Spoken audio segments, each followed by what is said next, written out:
السلام علیکم ورحمۃ اللہ وبرکاتہ. کیا حال ہے سب کا؟ الحمدللہ. نحمده ونصلی علی رسولہ الکریم. اما بعد فاعوذ باللہ من الشیطان الرجیم. بسم اللہ الرحمن الرحیم. رب اشرح لی صدری ویسر لی امری واحلل عقدۃ من لسانی یفقہوا قولی. جو شخص علم کے راستے پہ چلتا ہے جنت کا راستہ اس کے لیے آسان ہو جاتا ہے. علم کے لیے نکلنا حج کے برابر اجر حاصل کرنے کے برابر ہے. ابو امامہ بیان کرتے ہیں کہ نبی صلی اللہ علیہ وسلم نے فرمایا، جو شخص صبح کے وقت اس لیے مسجد کی طرف نکلا کہ بھلائی سیکھے یا سکھائے تو اس کے لیے اس حج ادا کرنے والے کی مثل اجر ہے جس نے اپنا حج مکمل کر لیا. یہ صحیح ترغیب و ترہیب کی روایت ہے. یعنی جو صبح کے وقت نکلے، آپ سب نکلتے ہیں صبح کے وقت، کہاں جاتے ہیں؟ مسجد جاتے ہیں. کیوں جاتے ہیں؟ بھلائی سیکھنے کے لیے یا سکھانے کے لیے. تو اس کا اجر و ثواب کوئی معمولی نہیں. اس کا اجر و ثواب حج کرنے والے کے برابر ہے جس نے اپنا حج مکمل کر لیا. تو آپ سوچئے کہ حج کا شوق کس کس کو نہیں، اور ہر شخص یہ چاہتا ہے کہ اس کا اجر بہت زیادہ ہو. سب لوگ حج کر نہیں پاتے، لیکن علم کی مجلسوں، خیر اور بھلائی سیکھنے کے لیے اگر کوئی انسان اپنا وقت نکالتا ہے، محنت اور کوشش کرتا ہے اور خیر کی مجالس کی طرف، مساجد کی طرف جاتا ہے تو اس کا یہ اجر و ثواب ہے. اللہ سبحانہ وتعالی ہمارے لیے بھی ہر روز حج کے برابر ثواب لکھ لے. اس کے خزانوں میں کچھ بھی کمی نہیں ہے، وہ سب کچھ دے سکتا ہے. 8واں پارہ. اعوذ باللہ من الشیطان الرجیم. بسم اللہ الرحمن الرحیم. ولو اننا نزلنا الیہم الملائکۃ وکلمہم الموتى وحشرنا علیہم کل شیء قبلا ما كانوا ليؤمنوا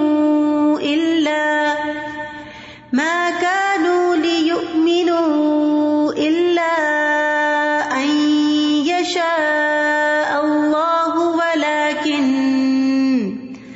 ولكن أكثرهم يجهلون. شروع کرتی ہوں اللہ کے نام سے جو بے انتہا مہربان نہایت رحم فرمانے والا ہے.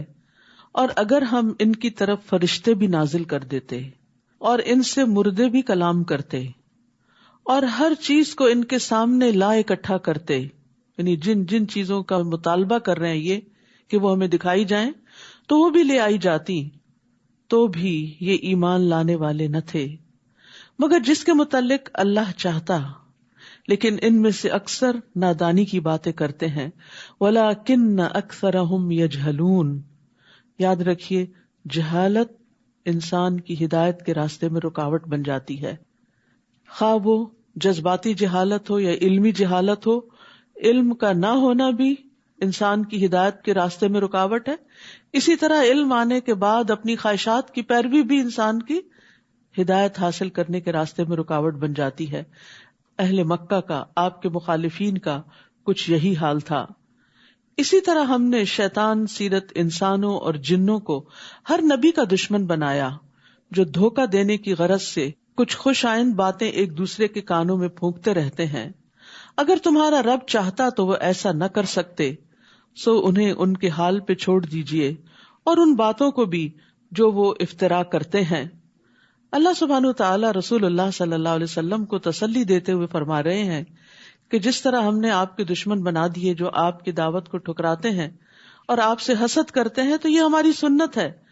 ہم ہر نبی کے جس کو ہم مخلوق کی طرف بھیجتے ہیں دشمن مقرر کر دیتے ہیں، اور پھر وہ ایک دوسرے کو غلط کاموں میں مدد دیتے ہیں اور ایک دوسرے کو چکنی چپڑی باتیں کر کے متاثر کرتے ہیں اور ایسے طریقے سے بات کرتے ہیں کہ دوسرے لوگ ان سے دھوکہ کھا جائیں اور سیدھے سادے لوگ ان کے آگے سر جھکا دیں، کیونکہ وہ حقیقت کو جانتے نہیں بلکہ خوبصورت الفاظ اور ملمہ سازی ان کو اچھی لگتی ہے اور وہ باطل کو حق سمجھنے لگتے ہیں.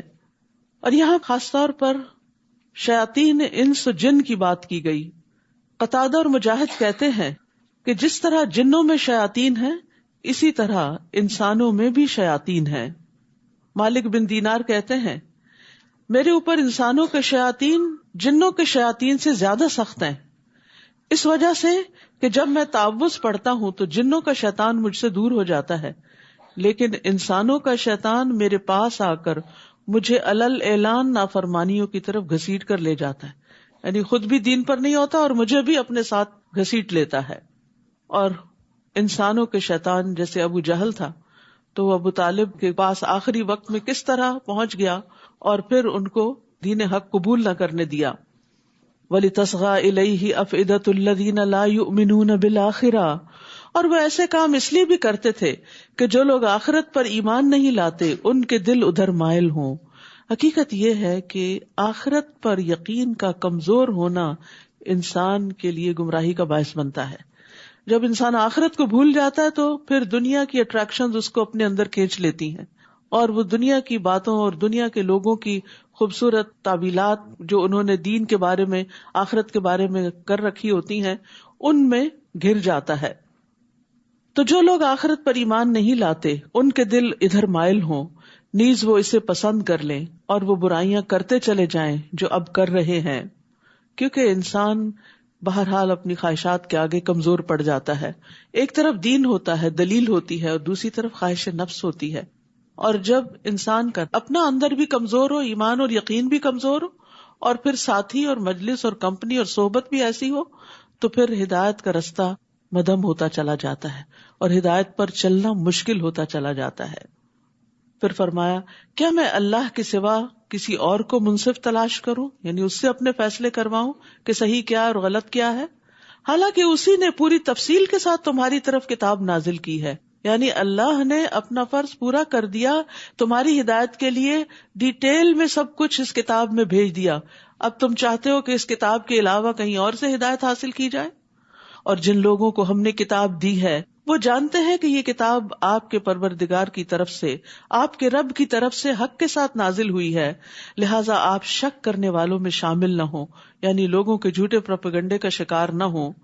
ہدایت اسی کتاب کے ذریعے ملے گی اور رب ہی یہ اتھارٹی رکھتا ہے کہ وہ حق اور باطل کے درمیان فیصلہ کر سکے. اور آپ کے رب کی بات سچائی اور انصاف کے اعتبار سے کامل ہے، اس کے فرامین کو کوئی تبدیل کرنے والا نہیں اور سب کچھ سننے اور جاننے والا ہے. اے محمد صلی اللہ علیہ وسلم، اگر آپ زمین میں بسنے والے لوگوں کی اکثریت کے کہنے پر چلیں گے تو وہ آپ کو اللہ کی راہ سے بہکا دیں گے. یعنی اگر آپ حق اس بات میں دیکھیں کہ میجورٹی کا ٹرینڈ کیا ہے، میجورٹی کس رستے کی طرف چلی جا رہی ہے، تو یہ کوئی دلیل نہیں ہے، یہ کوئی حجت نہیں ہے، کیونکہ لوگوں کی اکثریت اپنی خواہشات کی پیروی کرتی ہے، قیاس آرائیوں اور گمان سے کام لیتی ہے. ان کے پاس کسی رستے کسی ٹرینڈ کو فالو کرنے کے لیے کوئی دلیل نہیں ہوتی سوائے اپنی خواہشات کے. فرمایا اگر آپ زمین میں بسنے والوں کی اکثریت کے کہنے پر چلیں گے تو وہ آپ کو اللہ کی راہ سے بہکا دیں گے، کیونکہ وہ خود بہکے ہوئے ہیں. وہ تو محض ظن کے پیچھے لگے ہوئے ہیں، یعنی ان کے پاس چند خیالات اور خوبصورت باتوں کے سوا کچھ نہیں، اور وہ صرف قیاس آرائیاں کرتے ہیں. حقیقت کا علم تو اللہ کے پاس ہے اور وہ قرآن و سنت کے اندر ہی ہے. لہٰذا جو شخص ہدایت کا پیروکار ہو اسے چاہیے کہ وہ ان دو چیزوں کو مضبوطی سے تھام لے. بلا شبہ تمہارا رب خوب جانتا ہے کہ کون اس کی راہ سے بھٹکا ہوا ہے، اور وہ ہدایت پانے والوں کو بھی خوب جانتا ہے. تو چونکہ ہدایت کا معیار قرآن و سنت ہے اور واپسی بھی ہماری اللہ سبحانہ و تعالیٰ کی طرف ہے، تو وہی اصل فیصلہ کرے گا کہ کون سیدھے رستے پہ چل کے صحیح منزل پہ پہنچا اور کون بھٹک گیا. فَكُلُوا مِمَّا ذُكِرَ اسْمُ اللَّهِ عَلَيْهِ إِن كُنتُم بِآيَاتِهِ مُؤْمِنِينَ. اے ایمان والو، اگر تم اللہ کی آیات پر ایمان رکھتے ہو تو جس چیز پر اللہ کا نام لیا گیا ہو اسے بلا تکلف کھاؤ. آپ کے دشمن اہل مکہ اعتراض کرتے تھے کہ آپ کیسے لوگ ہیں، جس کو آپ مار کے کھاتے ہیں اس کو حلال سمجھتے ہیں، اور جس کو اللہ مار دیتا ہے یعنی اپنی طبعی موت مر جاتا ہے اس کو آپ حرام قرار دیتے ہیں. تو یہ صرف ان کی ایک لاجیکل فیلسی تھی اور ایک سوچ کا غلط انداز تھا. حالانکہ ذبح کرنا اور اس پر اللہ کا نام لینا وہ اپنے الگ اثرات رکھتا ہے بنسبت اس کے کہ ایک جانور بیمار ہو کے مر جائے یا کوئی چوٹ کھا کے مر جائے.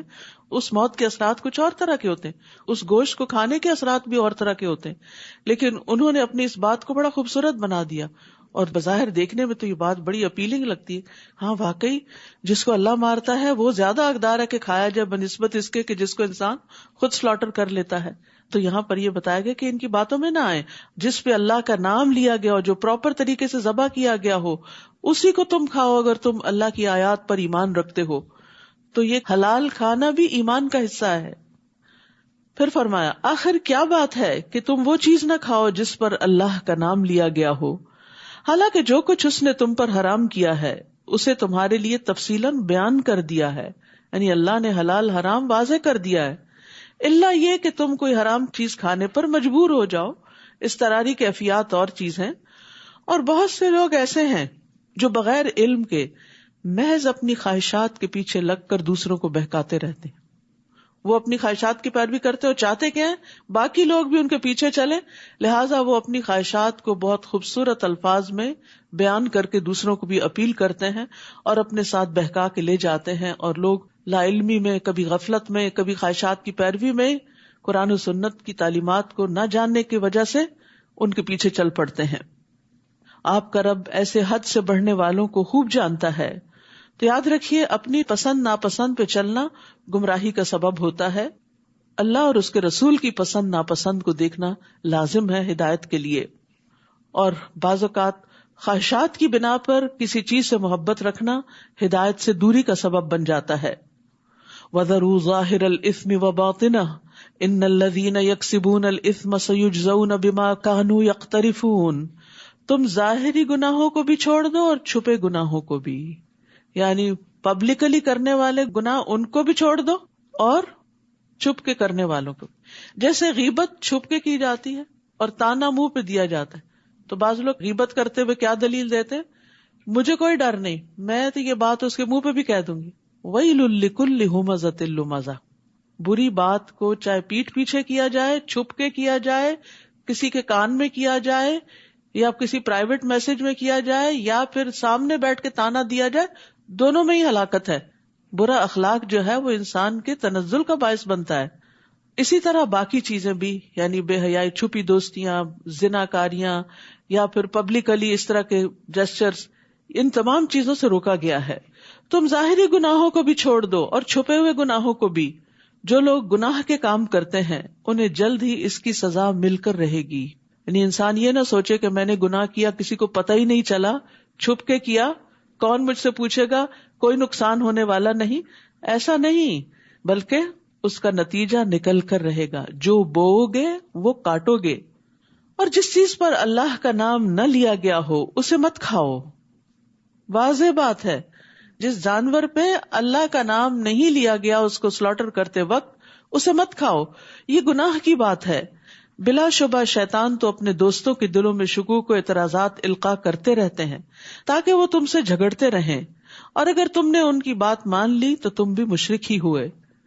حدیث میں آتا ہے رسول اللہ صلی اللہ علیہ وسلم نے فرمایا, جو چیز خون بہا دے اور اس پر اللہ کا نام لیا گیا ہو تو اسے کھاؤ, اور جس کھانے پر اللہ کا نام نہ لیا جائے, بتوں کا لیا جائے یا غیر اللہ کا لیا جائے, تو وہ ابلیس کا رزق ہوتا ہے. رسول اللہ صلی اللہ علیہ وسلم نے فرمایا کہ ابلیس نے کہا, اے اللہ تو نے ساری مخلوق کا رزق واضح کر دیا ہے, تو میرا رزق کہاں ہے؟ اللہ نے فرمایا, ہر وہ چیز جس پر میرا نام نہ لیا جائے. اسی لیے کہتے ہیں نا, جب کھانا کھاتے ہوئے بسم اللہ کے بغیر آپ شروع کرتے ہیں تو شیطان آپ کے کھانے میں شریک ہو جاتا ہے, پھر اس کی وہ طاقت اور وہ غذائیت آپ کو نہیں ملتی جو آپ کو ضرورت ہوتی ہے. أَوَمَنْ كَانَ مَيْتًا فَأَحْيَيْنَاهُ وَجَعَلْنَا لَهُ نُورًا يَمْشِي بِهِ فِي النَّاسِ. بھلا وہ شخص جو مردہ تھا, لا علم تھا, جاہل تھا, نہ اپنے رب کو پہچانتا تھا, نہ اپنے رسول کو, نہ اپنے دین کو, نہ اپنی آخرت کو, پھر ہم نے اسے زندہ کیا, اسے ایمان دیا, اسے علم دیا, اسے شعور بخشا, اسے دین کی سمجھ بخشی, اس کو روشنی عطا کی جس کی مدد سے وہ لوگوں میں زندگی بسر کر رہا ہے. وہ رہتا لوگوں کے بیچ میں ہی ہے, اٹھتا بیٹھتا کام کاج کرتا, لیکن اس کی سوچ بالکل مختلف, اس کا طریقہ مختلف ہوتا ہے. تو مسلمان اپنے باطن اور اپنے ظاہر دونوں سے ہی پہچانا جاتا ہے. یعنی ایمان اس کے قلب کو روشنی بخشتا ہے اور پھر اس کا عمل صالح اس کے ظاہر کو روشنی بخشتا ہے. ایسا شخص اس شخص کی طرح کیسے ہو سکتا ہے جو تاریکیوں میں پڑا ہوا ہو, یعنی کفر کے اندھیرے, جہالت کے اندھیرے, لاشعوری کے اندھیرے, ناسمجھی کے اندھیرے, اور اس کے نکلنے کی کوئی صورت نہ ہو, کہیں سے بھی ہدایت کا کوئی راستہ نہ ملتا ہو. کافر جو کچھ کر رہے ہیں ان کے اعمال اسی طرح خوشنما بنا دیے گئے ہیں, یعنی جو اللہ کو نہیں مانتے, آخرت کو نہیں مانتے, اور ایمان کے بغیر جو کچھ کر رہے ہیں اس پر وہ بڑا فخر کرتے ہیں کہ وہ بہت ترقی کر رہے ہیں. لیکن اصل بات یہ ہے کہ انسان کی کامیابی دنیا کی ترقی کے ساتھ اسی وقت ہے جب وہ اپنے دینے والے کو پہچانتا ہے اور جس کے پاس واپس جانا ہے اس کو راضی کرتا ہے. اسی طرح ہم نے ہر بستی میں اس کے بڑے بڑے مجرموں کو لگا دیا ہے کہ وہ اس بستی میں مکر و فریب کرتے رہیں, پھر وہ خود ہی اس مکر و فریب میں پھنس جاتے ہیں, مگر یہ بات سمجھنے کی کوشش ہی نہیں کرتے. اور جب ان کے پاس کوئی نشانی آتی ہے تو کہتے ہیں ہم تو اس وقت تک نہ مانیں گے جب تک ہمیں بھی وہی کچھ نہ دیا جائے, یعنی نبوت, جو اللہ کے رسولوں کو دیا گیا. اللہ ہی بہتر جانتا ہے کہ اپنی رسالت کا کام کس سے لے. جلد ہی ان مجرموں کو اپنی مکاریوں کی پاداش میں اللہ کے ہاں ذلت اور سخت عذاب سے دوچار ہونا پڑے گا. فَمَن يُرِدِ اللَّهُ أَن يَهْدِيَهُ يَشْرَحْ صَدْرَهُ لِلْإِسْلَامِ, جس شخص کو اللہ ہدایت دینا چاہتا ہے اس کا سینہ اسلام کے لیے کھول دیتا ہے. ہدایت دو طرح کی ہوتی ہے, ایک ہوتی ہے ہدایت ارشاد جو تعلیم کی شکل میں, جو کائنات کی نشانیوں کی شکل میں ہے, یہ سب انسانوں کے لیے برابر ہے. لیکن بہت سے لوگ اس ہدایت کو دیکھنے کے باوجود, پڑھنے کے باوجود, سننے کے باوجود, جاننے کے باوجود بھی اس پر عمل نہیں کرتے کیونکہ انہیں توفیق نہیں ہوتی. تو جس کو یہ توفیق مل جاتی ہے وہ توفیق دراصل کیا کرتی ہے, اس کے سینے میں وسعت پیدا کر دیتی ہے. یہ وسعت کیا ہے کہ انسان اللہ کی بات سنتا ہے اور اس کا دل کھلا ہوتا ہے, وہ خوشی سے سنتا ہے, خوشی سے قبول کرتا ہے, اس پر غور و فکر کرتا ہے اور پھر اس کے مطابق عمل بھی کرتا ہے. تو یہ اللہ کی توفیق سے ہوتا ہے. تو جس کے ساتھ اللہ بھلائی کا ارادہ کر لیتا ہے اس کو دین کی سمجھ دے دیتا ہے. فَمَن يُرِدِ اللَّهُ أَن يَهْدِيَهُ يَشْرَحْ صَدْرَهُ لِلْإِسْلَامِ وَمَن يُرِدْ أَن يُضِلَّهُ يَجْعَلْ صَدْرَهُ ضَيِّقًا حَرَجًا, اور جسے گمراہ کرنا چاہتا ہے اس کے سینے میں اتنی گھٹن پیدا کر دیتا ہے جیسے وہ بڑی دقت سے بلندی کی طرف چڑھ رہا ہو. جب انسان بلندی کی طرف اوپر کو جاتا ہے تو آکسیجن نہیں ہوتی تو سانس گھٹنے لگتا ہے.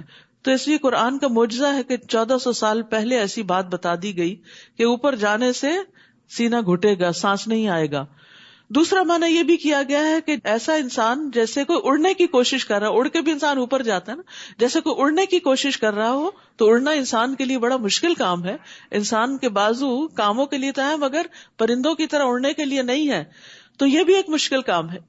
یعنی ایسے شخص کے لیے پھر ہدایت کی طرف آنا, اس پہ چلنا اتنا مشکل ہوتا ہے جیسے چلنے کی بجائے اڑنا مشکل ہوتا ہے, یا اوپر کو چڑھنا مشکل ہوتا ہے, یا ماؤنٹین کلائمبنگ مشکل ہوتی ہے. یعنی اس کو دین کی بات اچھی نہیں لگتی, اس کو اختیار کرنا, اس پہ عمل کرنا بڑا ہی مشکل لگتا ہے. دین کی طرف آنا, نماز کی طرف آنا, دین کی مجلسوں کی طرف آنا, دیندار لوگوں کے پاس بیٹھنا, خیر اور بھلائی کی بات سننا اس کے لیے بڑا ہی بوجھل ہوتا ہے, اس سے اس کا دل گھٹتا ہے, وہ اس کی طرف نہیں آنا چاہتا. اور یہ بڑی خطرناک علامت ہوتی ہے کہ انسان دین کی مجلس کی طرف آنا ہی نہ چاہے, اور آئے بھی تو دل گھٹا رہے, کچھ اندر نہ جائے. جیسے کوئی چیز بھیجی بھی ہوتی ہے نا تو اس کے اندر ڈالیں باہر ہی نکل آتی. تو کچھ لوگ قرآن سنتے بھی ہیں, وہ اندر جانے کی بجائے باہر ہی الٹ جاتا ہے. تو اللہ سبحانہ تعالیٰ سے یہ دعا کثرت سے کرنی چاہیے, رب اشرح لی صدری ویسر لی امری واحلل عقدۃ من لسانی یفقہوا قولی. موسیٰ علیہ السلام نے سینے کی وسعت مانگی تھی تاکہ یہ ساری باتیں اندر آ جائیں, جذب ہو جائیں اور انسان کے اندر عمل کی صلاحیت پیدا ہو جائے. جو لوگ ایمان نہیں لاتے اللہ تعالیٰ اسی طرح ان پر حق سے فرار اور نفرت کی ناپاکی مسلط کر دیتا ہے, پھر دین کی طرف آنا ان کے لیے مشکل ہو جاتا ہے. تو جس کا سینہ وسیع ہوگا وہ اللہ کے ہر حکم پر دل کی خوشی سے عمل کرے گا. نماز اس کے لیے آنکھوں کی ٹھنڈک ہوگی، نہ کہ منافقوں کی طرح بہت بڑی مصیبت. اور وہ اسلام کے ہر حکم کے لیے اپنا سینہ وسیع پائے گا، یعنی ویلکمنگ، خوش، اور ہر چیز اس کو اپنی جگہ سینس بناتی ہوئی نظر آتی ہے. یعنی جو ایمان رکھتا ہے اس کو اللہ تعالیٰ کی بات سمجھ آ جاتی ہے اور اس کی سینس اور حکمت اور مصلحت بھی سمجھ آنے لگتی ہے، اور وہ اس پر خوش ہو جاتا ہے کہ اللہ نے میرے لیے ایک رستہ کھول دیا ہے. لیکن اگر منافقت ہو اندر تو پھر دین کی سمجھ نہیں آتی اور ہر حکم پر اعتراض ہونے لگتا ہے. یہ حکم کیوں دیا گیا اور وہ کیوں کہا گیا اور یہ بڑا مشکل ہے. نہیں، ایمان والوں کے لیے اللہ کا کوئی بھی حکم مشکل نہیں ہوا کرتا. وَيُسَلِّمُ تَسْلِيمًا، وہ پوری طرح مان جاتے ہیں، تسلیم کر لیتے ہیں، سر تسلیم خم کر دیتے ہیں. وَهَذَا صِرَاطُ رَبِّكَ مُسْتَقِيمًا قَدْ فَصَّلْنَا الْآيَاتِ لِقَوْمٍ يَذَّكَّرُونَ، اور یہ اسلام ہی آپ کے رب کی سیدھی راہ ہے. بے شک ہم نے نصیحت قبول کرنے والوں کے لیے آیات کو کھول کھول کر بیان کر دیا ہے. ہم سب مانگتے ہیں نا اہدنا الصراط المستقیم، کہ ہمیں سیدھا رستہ دکھا. تو ھذا صراط ربک مستقیما، اسلام سیدھا راستہ ہے اور وہ ایک ہی راستہ ہے. عبداللہ بن مسعود کہتے ہیں کہ ایک مرتبہ رسول اللہ صلی اللہ علیہ وسلم نے ہمارے سامنے ایک لکیر کھینچی اور فرمایا کہ یہ اللہ کا راستہ ہے. پھر اس کے دائیں اور اس کے بائیں کچھ اور لکیریں کھینچی اور فرمایا کہ یہ مختلف راستے ہیں. یزید کہتے ہیں کہ جن میں سے ہر راستے پر شیطان بیٹھا ہے اور ان راستوں پر چلنے کی دعوت دے رہا ہے. یعنی انسان دین کی طرف آنے لگتا ہے تو کوئی ادھر بلاتا ہے، کوئی ادھر بلاتا ہے، کبھی خواہشات نفس ہیں، کبھی لوگ ہیں، کبھی معاشرے کے ٹرینڈز ہیں، فیشن ہیں، بہت ساری ایسی چیزیں ہیں جو انسان کو اللہ کے حکم پر صحیح طور پر عمل نہیں کرنے دیتی. تو جس شخص کو اپنے رب کی رضا مطلوب ہوتی ہے وہ ادھر ادھر ڈائیورٹ نہیں ہوتا، وہ اسٹریٹ جاتا ہے کہ مجھے اسی رستے پر رہنا ہے. چاہے میرے دوست کسی اور طرف چلے گئے، میرے رشتہ دار کسی اور طرف چلے گئے، مجھے ان کے پیچھے نہیں جانا، مجھے قرآن و سنت کے بتائے ہوئے رستے پر ہی چلنا ہے. جو اس رستے پر چل کر منزل پہ پہنچیں گے تو ان کے لیے کیسی منزل ہے؟ لہم دار السلام عند ربہم وہو ولیہم بما کانوا یعملون، ایسے لوگوں کے لیے ان کے رب کے ہاں سلامتی کا گھر ہے اور ان کے نیک اعمال کرنے کی وجہ سے وہ ان کا سرپرست ہوگا، وہ ان کا دوست ہوگا. تو یاد رکھیے جنت دار السلام ہے، جہاں پر انسان داخل ہوگا تو کسی قسم کی کوئی آزمائش، کوئی رنج، غم، مصیبت، کوئی تکلیف کچھ بھی نہ ہوگا.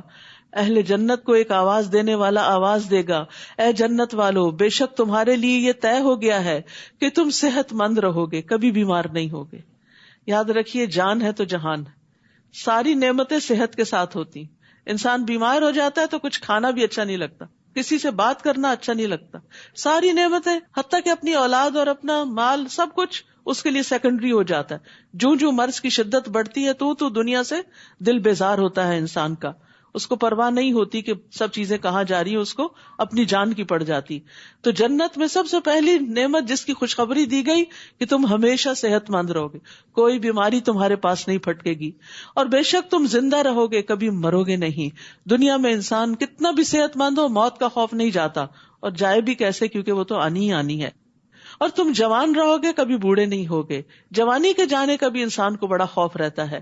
کسی بھی بوڑھے کو دیکھتا ہے تو پریشان ہو جاتا ہے کہ کہیں میرا بھی حال اس جیسا نہ ہو جائے، اور وہ تو اگر زندہ رہے تو ہونا ہی ہونا ہے. اس لیے ان چیزوں کو دنیا میں انسان اوائڈ نہیں کر سکتا کیونکہ یہ جنت نہیں. فرمایا اور تم آرام میں رہو گے، کبھی تکلیف نہیں آئے گی. یعنی جنت میں آرام ہی آرام ہے. اس لیے دنیا میں آرام تلاش نہ کیا کرے، دنیا میں اللہ کے راستے میں، اللہ کی اطاعت میں اپنے آپ کو تھکائیں تاکہ کل آرام پائیں. اور اگر آپ آج آرام کرتے ہوئے زندگی گزار گئے تو پھر کل مشکل نہ ہو کہیں. یہ بالکل ایسے ہی ہے، جو لوگ بچپن میں پڑھتے لکھتے نہیں، آرام کرتے ہیں، پھر بڑے ہو کر بڑی مشکلات کا شکار ہوتے ہیں. اور جو بچپن سے محنت کے عادی ہوتے ہیں پھر ان کا بڑھاپا بڑا اچھا گزرتا ہے کیونکہ انہوں نے اس کے لیے تیاری کی ہوتی ہے. جنت کے بارے میں ایک اور روایت میں آتا ہے، رسول اللہ صلی اللہ علیہ وسلم نے فرمایا، میری امت میں سے پہلا گروہ جو جنت میں داخل ہوگا وہ 14ویں رات کے چاند کی صورت پر ہوگا، چمکتے چہروں والے. پھر جو ان کے بعد ہوں گے وہ آسمان میں انتہائی چمکدار ستاروں کی طرح ہوں گے. پھر وہ تدریجاً اپنے اپنے مرتبے کے مطابق ہوں گے، نہ وہ پاخانہ کریں گے، نہ پیشاب کریں گے، نہ ناک سنکیں گے، نہ تھوکیں گے. کسی قسم کی کوئی گندگی، پسینہ، غلاظت، بو، کوئی ایسی چیز ان کے جسم سے نہیں نکلے گی، وہ صاف ستھرے طیب ہی ہوں گے اور ہمیشہ اللہ کی رضا میں ہوں گے. اور یاد رکھیے جو جنت کے بلند درجوں والے ہوں گے ان تک صرف وہی پہنچ سکیں گے. اگر ان کے کچھ دوست احباب نیچے والے درجوں میں ہیں تو ان سے ملنے کے لیے اوپر والے نیچے آئیں گے، نیچے والے اوپر نہیں جا سکیں گے. وہ ان کی راحتیں نہیں دیکھ سکیں گے کیونکہ ان کی راحتوں کا مقام کچھ اور ہوگا. تو اس لیے صرف جنت نہیں، جنت کے اعلیٰ ترین درجے جنت الفردوس کی دعا مانگا کریں، کیونکہ وہ نعمتیں وہی دیکھیں گے جو اس کے حقدار ہوں گے، باقی لوگ وہاں نہیں جا سکیں گے. جس دن اللہ سب لوگوں کو اکٹھا کرے گا تو فرمائے گا، اے جنوں کے گروہ، تم نے بہت سے آدمیوں کو اپنا تابع بنا رکھا تھا، اور انسانوں میں سے جو ایسے جنوں کے دوست ہوں گے وہ کہیں گے، اے ہمارے رب، ہم دونوں نے ہی ایک دوسرے سے خوب فائدہ اٹھایا حتیٰ کہ وہ وقت آ پہنچا جو تو نے ہمارے لیے مقرر کیا تھا. اللہ تعالیٰ فرمائے گا، اچھا تم سب کا ٹھکانہ دوزخ ہے جس میں تم ہمیشہ رہو گے، مگر جتنی مدت اللہ بچانا چاہے گا بچا لے گا، بلا شبہ وہ بہت دانا اور سب کچھ جاننے والا ہے. یعنی دنیا میں شیطان اور انسان مل کے جو برے برے کام کرتے ہیں تو آخرت میں انجام بھی اکٹھا ہی ہوگا. اس طرح ہم ظالموں کو ایک دوسرے کا ساتھی بنا دیں گے کیونکہ وہ مل کر ایسے ہی کام کیا کرتے تھے. تو یہاں ظالم کے لیے بڑی تنبیہ ہے کہ ظالم کو دوست نہ بناؤ، اور عام انسان کو بھی کسی ظالم کا ساتھ نہیں دینا چاہیے کیونکہ وہ اسے شر پہ ابھارتا ہے، خیر سے دور رکھتا ہے، اور یہ بھی ایک سزا کی قسم ہے. اور گناہ جو ہے ظالم کو مزید گناہ گار بنا دیتا ہے اور اس کو نقصان پہنچاتا ہے. پھر اللہ ان سے فرمائے گا، اے جنوں اور انسانوں کی جماعت، کیا تمہارے ہاں تم ہی میں سے رسول نہیں آئے تھے جو تمہارے سامنے میری آیات بیان کرتے اور آج کے دن کی ملاقات سے تمہیں ڈراتے؟ وہ کہیں گے، ہاں ہم اپنے خلاف خود یہ گواہی دیتے ہیں. یعنی آئے تھے وہ تو اپنا کام کر گئے، بات یہ تھی کہ دنیا کی زندگی نے انہیں دھوکے میں مبتلا کر رکھا تھا، لہٰذا وہ اپنے خلاف گواہی دینے پر مجبور ہوں گے کہ فی الواقع وہ اللہ کی آیات کے منکر تھے، ماننا نہیں چاہتے تھے. یہ گواہی اس لیے ہوگی کہ آپ کے رب کا یہ دستور نہیں کہ وہ بستیوں کو ظلم سے تباہ کر ڈالے جبکہ وہ حقیقت حال سے ناواقف ہوں. وَلِكُلٍّ دَرَجَاتٌ مِّمَّا عَمِلُوا وَمَا رَبُّكَ بِغَافِلٍ عَمَّا يَعْمَلُونَ، اور ہر ایک کو اس کے اعمال کے مطابق درجہ ملے گا. جو جن جنت میں جائیں گے ان کے بھی درجات ہوں گے، جو انسان جنت میں جائیں گے ان کے بھی درجات ہوں گے. ایک روایت میں آتا جنت کے 100 درجے ہیں، ایک درجے اور دوسرے کے درمیان اتنا ہی فاصلہ جتنا زمین اور آسمان کے. سوچئے پھر وہ آخری درجہ کہاں ہوگا. اور بعض روایات کے مطابق قرآن کی جتنی آیتیں ہیں اتنے جنت کے درجے ہیں، ایک ایک آیت سیکھنے پر جنت کا درجہ اوپر ہوتا چلا جائے گا. وَلِكُلٍّ دَرَجَاتٌ مِّمَّا عَمِلُوا، لیکن یاد رکھیے اس سے مراد صرف حفظ کرنا نہیں ہے، کیونکہ یہاں فرمایا مِّمَّا عَمِلُوا، اس میں سے جو انہوں نے عمل کیے، یعنی جو قرآن انہوں نے سینے میں محفوظ کیا وہ ان کے عمل کا حصہ بنتا گیا اور اس کے مطابق کام کرتے گئے. جو کچھ معلوم ہوا وہ کر لیا، کرتے گئے اور اس عمل کی وجہ سے درجے بلند ہوتے گئے. اور جو کچھ وہ کام کر رہے ہیں آپ کا رب اس سے بے خبر نہیں ہے. یعنی اللہ سبحانہ و تعالی خود بھی سب کے اعمال سے بخوبی واقف ہے. تو اپنا درجہ اپنے رب کے ہاں دیکھنا ہو تو اپنے عمل کو دیکھیں کہ کس کام میں آپ کتنے آگے ہیں، نمازیں کیسی ہیں، روزے کیسے ہیں، زکوٰۃ دینے کا طریقہ کیا ہے اور کتنی شوق اور خوشی سے اور وقت پہ دیتے ہیں، صدقات کتنے دیتے ہیں، خیر اور بھلائی کے کام کتنے کرتے ہیں، نیکیوں میں کتنے آگے بڑھتے ہیں. ہم میں سے ہر شخص اپنے اپنے عمل کی طرف دیکھے.